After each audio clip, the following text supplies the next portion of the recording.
Ladies and gents, round 12 gives us some interesting team lists. Unfortunately, my poor boy Cam McInnes, I did see it in the game. A couple of tackles he kind of reeled out of, and he was shaking his hand there, running back to the defensive line. And I was like, oh, that doesn't look good. It happened the first time was bad. Second time he's like, oh, that's not great either. He still continued to play on.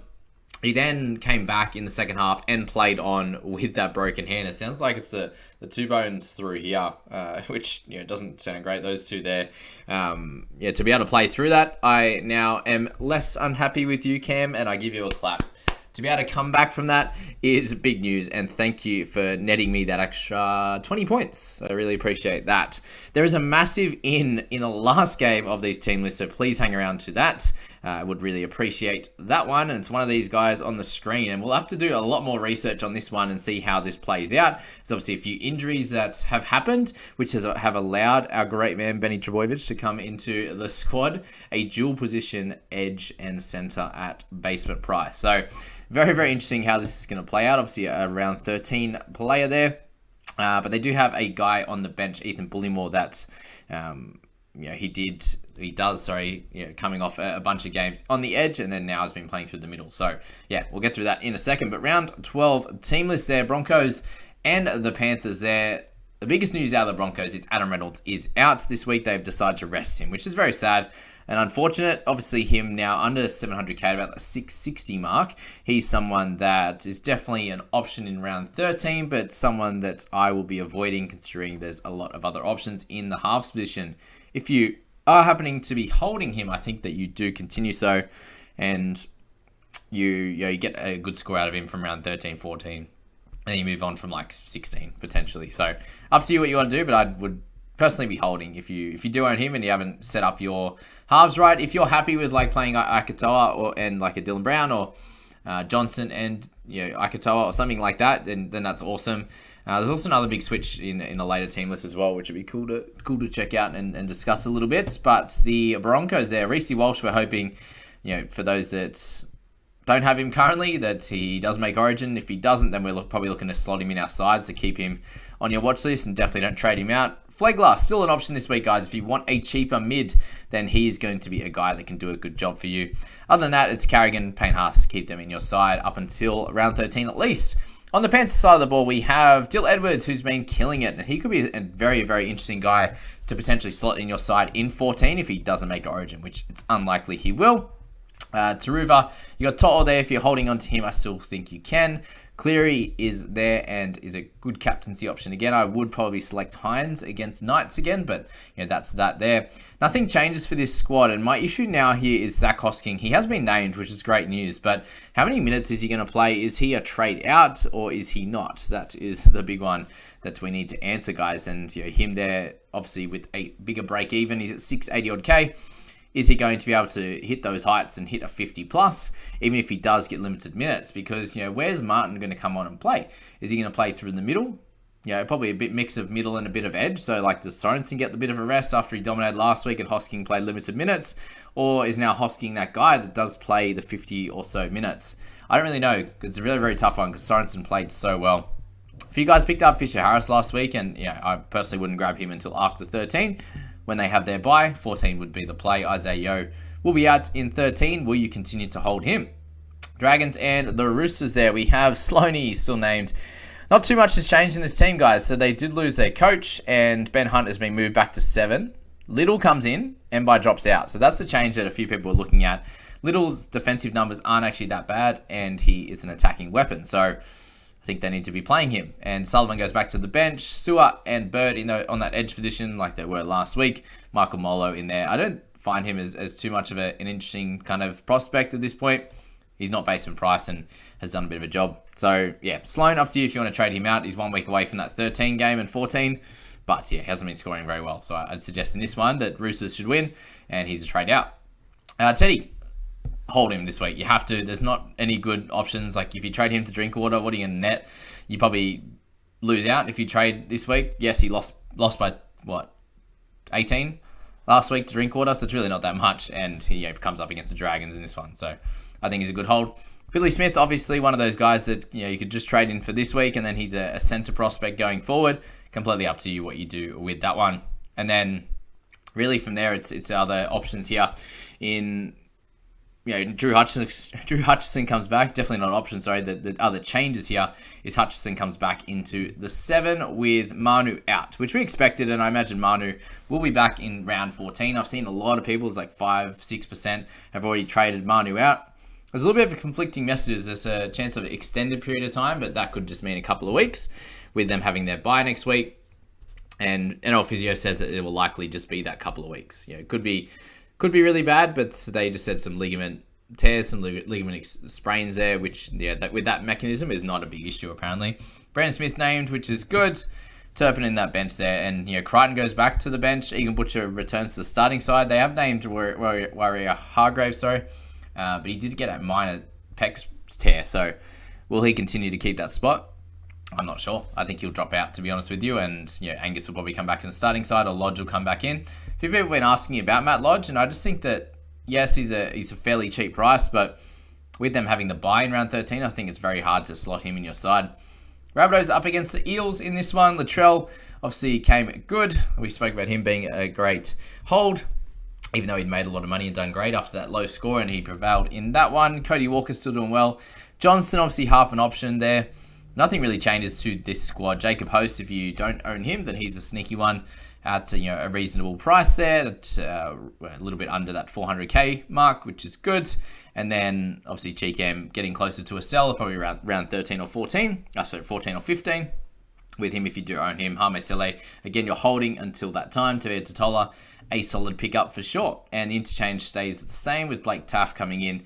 Tom Burgess not being able to recover. Mitch Moses returns, and if you don't own him, then you are waiting this week and potentially grabbing him in 13. If you're like a Reynolds owner or something like that, it's very hard, and who do you go to? There are other options, obviously. And Mitch Moses could be the best scoring half over the Origin period. It could be him, it could be Johnson. I'm not exactly sure, but Moses covers 13, 16, 19. Johnson covers everything but 16, so that's that. A bit of a shame that we do miss out on Johnson this week, but it is what it is. Penasini, obviously one to hold. Gutho, people have asked me about him. I think he's solid, but he is a 43-point scorer, and you would have to trade him out of your side after the bye period, which means that the scores are going to be okay through that time, and then you're still going to have to trade him out because he's not one of the guns. But who is a gun in the wing fullback position at the moment? There's not many. Dylan Brown, obviously, not great last week, but I still wouldn't look to trade him in now. I just think there's so many 40s in his game. Yes, and I think you've missed out on the 70s for this point. He could do it again, but that's that. Davey and Cartwright becomes an interesting conversation because Cartwright has lost a bit of cash now. And, is he one of those guys that could average 50 over this time with Sean Lane being out and he covers the 3 major buys? Or do you go for Davey, who could score you between a 40 and a 50 and is still at a reasonable price under 500k? They're both sitting around the similar price line there, and I think we'll discuss both of them with Laney being out there in tomorrow's video with Scoop.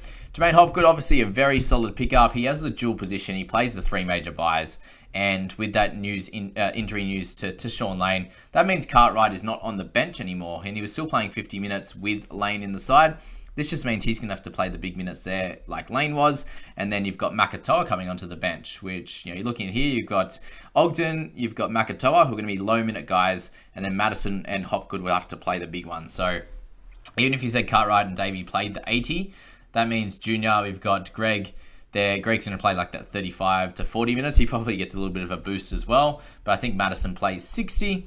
He gets that extra 5 or so, and then you've got Hopgood playing close to that 70, I'd say, which means he's probably back to being a good purchase in this one. Something to think about on the Eels side of the ball.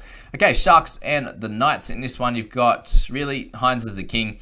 The big injury news is obviously McInnes. He's out for 4 weeks. He is now a trade. Whether you do that this week or if you have someone clear to trade him to, or you do it in next week, then that can work as well. In terms of anyone else in this squad, there's not a lot of value. With McInnes out, I think Jack Williams is the guy to get that 40-odd minutes, which means, like he scored on the weekend of 49, he could be a 40-point scorer. Maybe an option in round 14, but that means that McInnes has had 2 weeks recovery, and it's a bit of a harder decision to make. Tig Wilton is closer to a sell, I think. And then you go to the Knights side, Lockie Miller. We will deep dive into him, but again, with no real wing fullback options, he is losing a fair bit of cash, but who are you going to send him to? That's the big thing. in that one. In the forwards, we've got Crossland, who's doing his job. Frizzell as well. Trying to avoid picking up Frizzell this week, just with him being a chance of making Origin. Same to Daniel Saifidi, who isn't obviously an Origin pick. Likely anyway. Tigers Cowboys. So Bullock keeps his spot, which is awesome.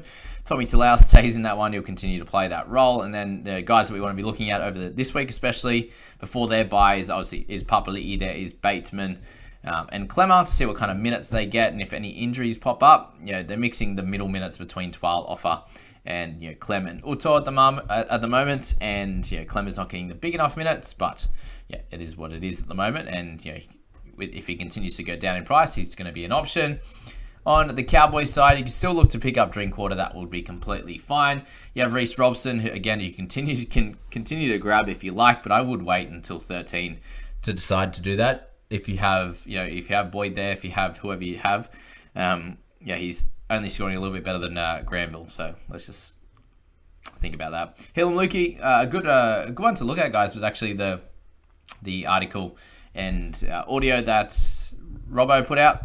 On the Talking League, guys, he spoke about Lukey in that situation. Now he's gone up 56k.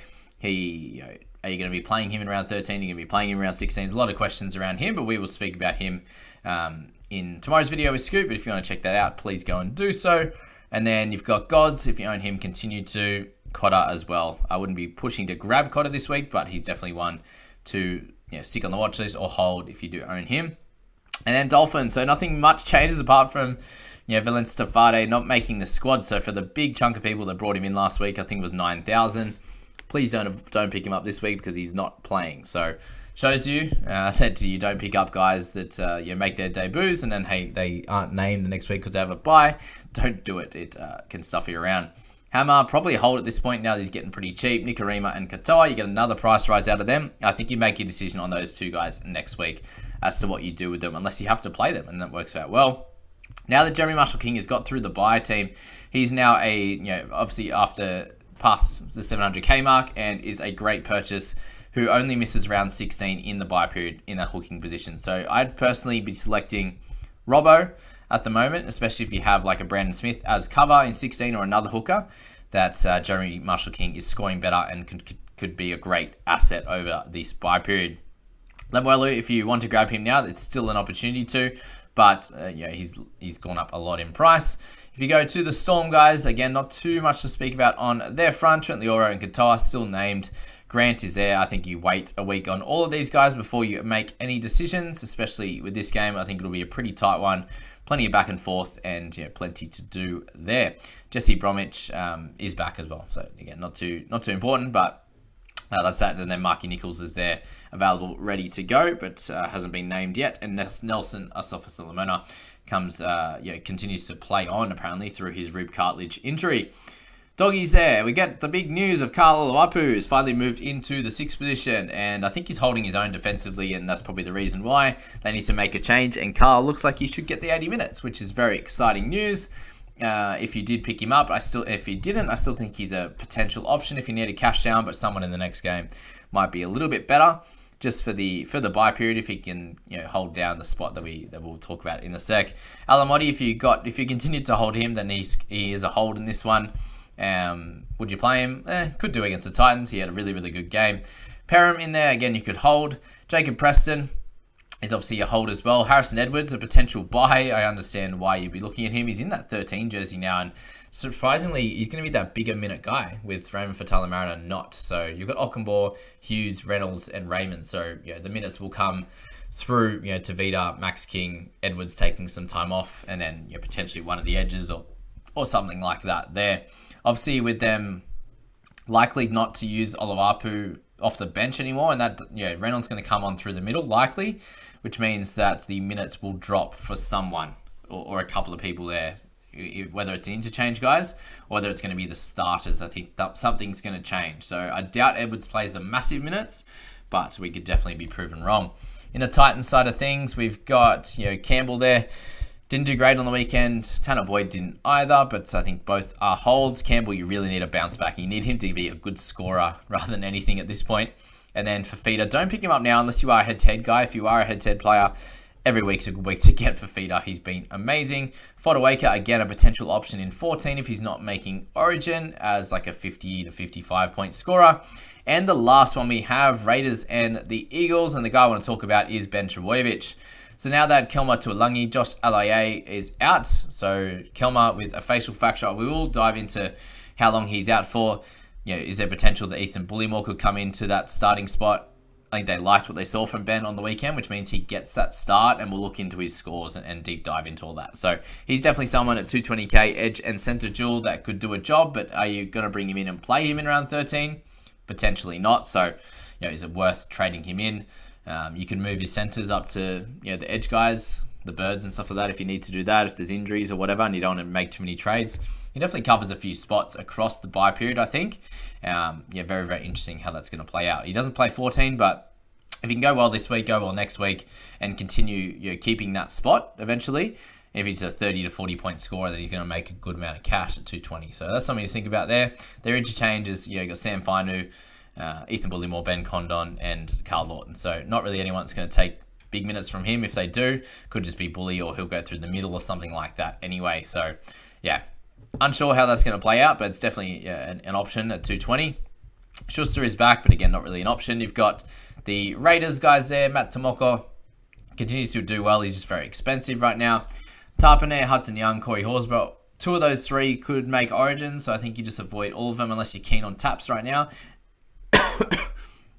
Sorry, and if you are keen on taps, then this is a decent way to get him. 52 minutes the last few weeks was a good result. So we almost made it through the video without coughing. And I appreciate all you guys for being here for this team list video. And good luck with your squads this week. See you later.